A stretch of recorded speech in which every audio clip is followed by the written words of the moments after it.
Yo, what is going on, guys? Welcome to another awesome build here. Ultimate build for Becca this time. Now, I understand my game is in Russian, so sorry for that, but I will put on the comments, okay? I'll pin a comments on the comment section, and I'll put in the description of the video as well. I'm going to write the full build in English, okay, for you guys to better be able to follow, okay? But so don't worry about that. Just check the comments or the description of the video, and it should be in English. I'll have written it in English there for you guys, so you guys can copy this better. So as you can see here, we're using two equipments to increase the critical hits.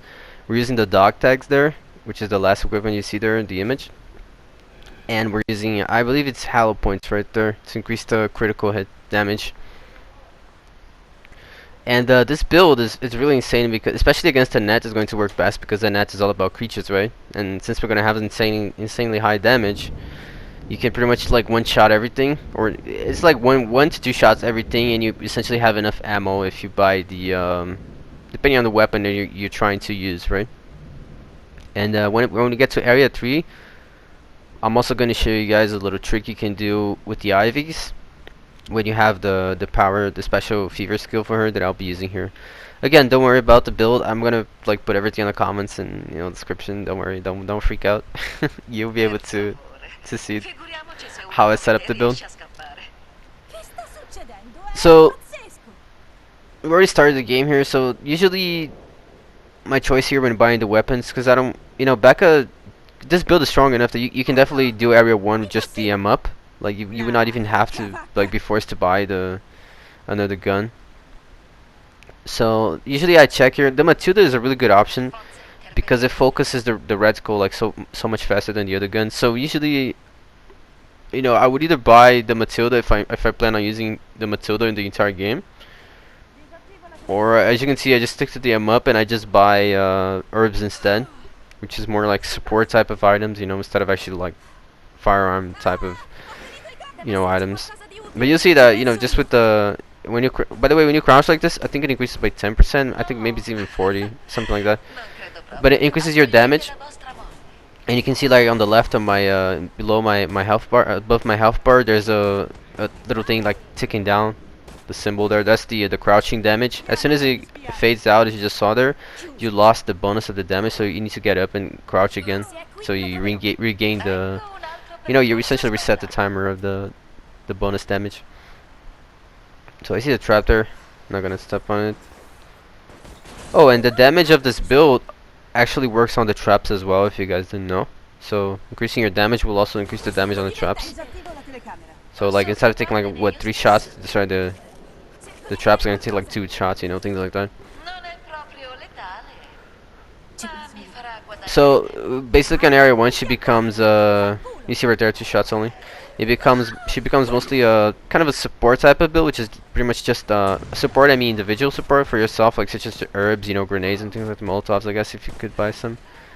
And just so you see I'm not crouching here. The damage is still pretty high even with you not crouching. It's just that with the crouching it just increases even more, it's just like a little 10%, or maybe it's 20, around that number of increase, which is always good to have. So he's controlling the zombie, and he's the fat one, which has a lot of health. Now keep in mind, when the mastermind is controlling the creature takes 50% less damage. So that, like by default, so that you see me doing 200. That 200 is a 50% is the result of a 50% reduction. Okay. So essentially, I'm doing like kind of double that damage. And the fat one has a lot of health, so yeah. But mostly the reason why I don't buy guns is so that I can really just go to the area 2 with Becca, and I have an overflow of money essentially, so I can buy the more expensive things. Usually the Lightning Hawk, for example, it's pretty expensive. Or you can buy the in my case here, I'm gonna get the hide-in.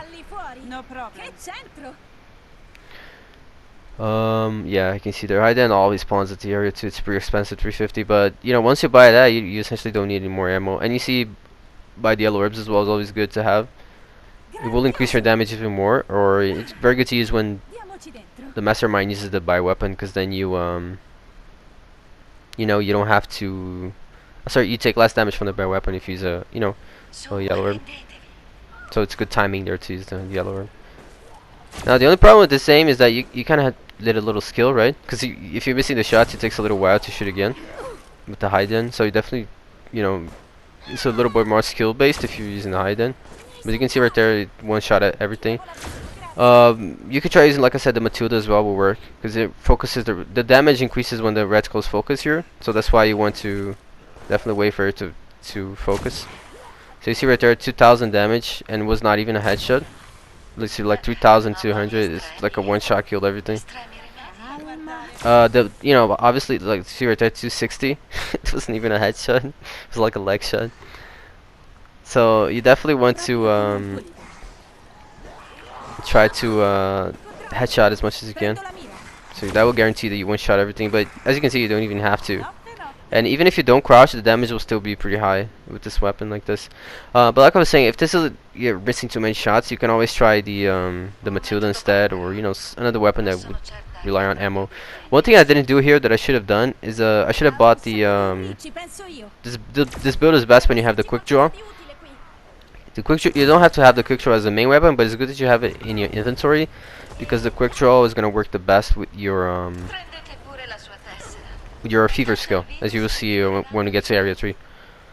So you see, because I don't need ammo, I can actually drop the ammo to my my friends here at any point. And keep in mind as well, one of the abilities that I'm using on the build, which again, check the description for that in English. I drop ammo for killing the zombies, you know, especially with headshots. So my teammate can actually get that ammo since I'm not using, you know, because I'm using the hide-in. So this build is also, you know, supportive to the team in that way. You're constantly dropping that ammo if you're using the hide-in, because then, you know, the ammo you're dropping you're not going to be using. So right there he used the Birkin. So remember what I said about the yellow herbs? This would be like the moment you use the yellow herb, because then you guarantee already that you're taking less damage. If you have a Tyrone with the alt, you can also use this less damage on the alt right now as well. And it will render the wire weapon pretty useless for a few seconds, because the damage is so reduced, especially if you combo the yellow herb with the Tyrone alt. It's essentially you can't down anyone for when all that thing is active. So you see I have a grenade here. I believe Val is using that ability where the creatures, when they get killed, you can there's a chance of dropping grenades. So that's how I got that grenade. It was from Val's ability, which is a pretty broken ability, I think, in my opinion. Like, come on, like grenades are it's too powerful, you know. It shouldn't be, because if you're playing like a creature based like Daniel or Annette, it becomes too overpowered, that ability. So he seems to be using the variation of Birkin where it spawns dogs every 15 seconds. Now, if you want to release someone, you need to shoot the eye, just like I was doing there. I could have probably released him right there, but the dog grabbed me because I'm the one doing the most damage here. So, but it seems like they still managed to release her, as you can see right there. But you have to shoot his eye, just like you saw me. You got a shot there of 160, 1,600. That's how you release it. There's probably a damage threshold that you need to achieve to be able to make him let go. Similar to Mr. X, you just shoot his head and he won't do the pulverize movement. So he's using the arm. My aim wasn't really too good in this game, but luckily enough I had enough shots that you guys can see the damage. You see, like there 1,400, and he was still controlling the creatures, which remember is 50% less damage. And the time is like pretty high because you're just gaining so much time for killing these creatures. So you see the liquor 2,000. I don't think that was a headshot, but you know, 2,400. 2 shots, the liquor's dead, if not 1, depending if you got a headshot. But it's a net as well, so you gotta remember a net usually has the creature with more health. So if this was any other mastermind, it would be, you know, the damage would be even like more of a overkill, so to speak. So you can see I finally bought. I realized I'm not using the quick draw, so that's why I bought it there. For like, oh shit, I have my fever skill, but I don't have the quick draw to use it. So I think I'm gonna use it right here, as you see. And I'm using the variation where you get more time on the ability for headshotting. This is really annoying though. Like the dog grabbed me, so I'm gonna have to waste a lot of time. And you see right there, just from that zombie alone, I gain all the time back. It's like so good. It's pretty overpowered. And this works really for anything, like any creature, anything at all that you headshot is going to give you the time back.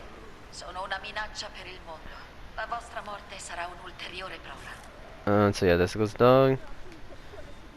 And because the hiding has infinite ammo, you can actually use it on the cameras as well, which is pretty good. You know, because usually you waste a lot of ammo if you're just shooting every camera that you see. So I would say this is really probably the best version of this build is when you combo the hide-in with the quick draw like I'm doing here. But you could still use this with, like I said, any other weapon really. The damage is going to be insanely high. Even the Matilda is going to be like 2-shot everything if you focus the aim. And let's see if Reticle a headshot. And but you can also use with the lightning hawk, for example. The damage will be even higher than it is with the hide-in if you're using the lightning hawk, which is pretty dumb. But yeah, it's probably best for destroying cores, I guess. I don't know. I don't know why I would because there's not much reason to use the lightning hawk because the damage on the hide-in is already high enough. You know, I mean, like I mentioned, anything at all, even the Matilda, you can pretty much 2-shot everything, anything, 1-shot, 2-shot. So it's not like you need extra damage. You know, if you're already killing them that quickly. But yeah, but lightning hawk would definitely he'd give you even more damage. But that would only mostly be practical for destroying cores, so that's why I don't think it's really probably not that worth spending that much money on it.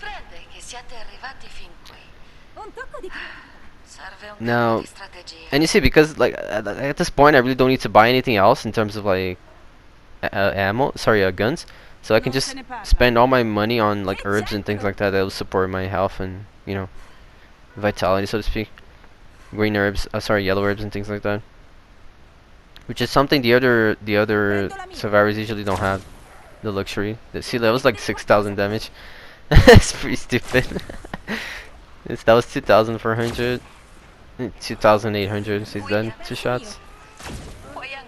If it's the skinny guys, it's like that's easily 1-shot. I mean, this is good build for actually killing the bioweapons as well, because the bioweapons can actually like get killed if they take a certain damage threshold. So especially for example with Watavio, the plan for an Alex, if you're shooting with this type of build, you're gonna kill it very fast, especially if you use the fever skill on it.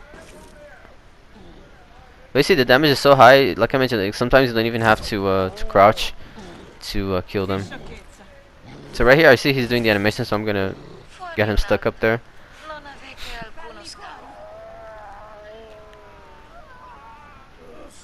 And I mean, you see, like I usually have a lot of money just because I don't have to spend on the weapons so much. You see right there, 3,000. I think it was more than 3,000 there on the headshot on the liquor.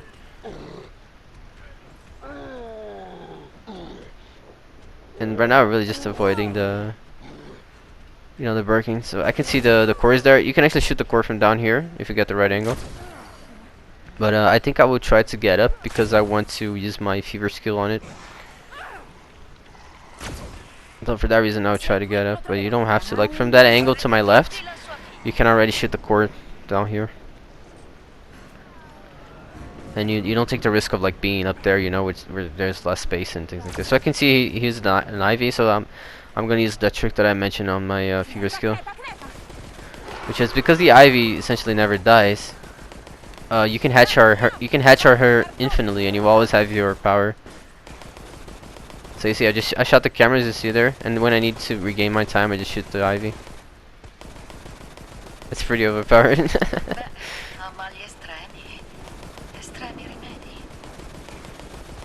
I mean, you see, it's like pretty much infinite at that point. You gotta be careful with these damn dogs. And only now I realize that he's an armored zombie, so I shot the head finally.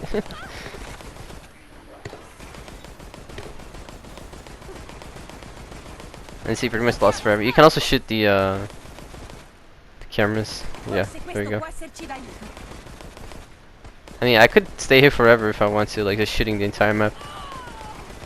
It's pretty cool.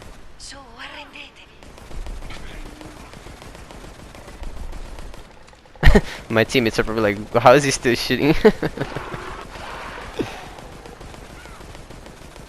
That's probably like, I think there's actually a trophy for Becca that you have to do a certain amount of shots before reloading or something like that. You can definitely do that trophy doing this thing. So right there I just decided to leave the power because you know there's no more use for it at that point. And you see the core right here, I think that was 5,000 damage right there. Or 3,000, I can't see it too well, but it was like, yeah, 3,100 per shot you're doing with the hide ender. And if, like I mentioned, if you're using the lightning hawk, it would be even faster. But this doesn't cost ammo, so yeah. 3,000 is essentially like a hit from Samuel's like melee, like with full damage build. So you gotta destroy the core pretty much as fast as the Samuel will by himself. With this build as well. This core you can also shoot it from the bottom. You don't have to be up here from the bottom floor. You see 260, and I think the very critical one is like 3,100. Yeah, right there, 3,000. She must be using something to increase the health, I think, because the core seems quite strong actually for the amount of damage that it's doing. She might be using that ability that increases the health of the core and also the regain of energy at the same time. I mean, there's so much time, like we're not gonna lose at this point. Like 5 minutes and we're already at the exit. Right there I didn't notice my friend was up there, so otherwise I would not have dropped the platform there. I didn't see the Val was kind of waiting on it. So I'm just gonna press the door here. You pretty much, you know, guarantee win at this point. But yeah, as you see, if you have the yellow herb as well, obviously it will increase your damage even more than all the abilities we are already using, and everything will stack. And yeah, he's killing people right there, but like, it doesn't even matter at this point. Right here, I think I was probably trying to make the thumbnail of the video. I don't know if I'll use it though. And you see, because he was controlling Barky, he didn't even spawn any zombies to defend the door here, so yeah, GG at this point. Let's see a headshot there, 3,100. And you see not standing, 2,000, sorry, not crouching, 2,400. That was lag. That's pretty sucks when that happens. I could use my power here. I don't think I realized it yet that I have it. Wait, that was 3,400. If you have any mission like challenges regarding killing creatures, this would be a good build to doing it as well. Well, I think that the distance also influences the damage, by the way, so that's why that liquor was taking a little bit less damage. So there goes my ability. I'm just really trolling here. Like, we could easily leave at this point. The dogs are kind of annoying to use your power with because they grab you and shit. They keep running around too. Kind of hard to headshot them. See that? They always grab me. Like, come on. Every time I use my power to smash, someone grabs me. It's like fucking. They're trolling me. This has to be. Like, I'm just trying to really see how long I can make my power last here. I mean, the Val left, but I know, you know, I can still play around a little more before going. Because imagine because even if we die there, I mean, we can pretty much leave regardless. But I guess that's the ultimate build for Becca. I don't think, honestly, you can get any better than this, because Becca is really all about damage and killing creatures, so. Yeah, and even if you get a Nikolai that has no creatures, you can still use the hide-in to destroy the cameras and help your team out. Or the fever skill and the quick draw, so this is like an overall best build, I would say. And yeah guys, see you guys later. Check the description again on the comments, because I'm gonna put there in English the names of everything, so you guys don't get lost and you know how to, you know, repeat the build. So yeah, take care.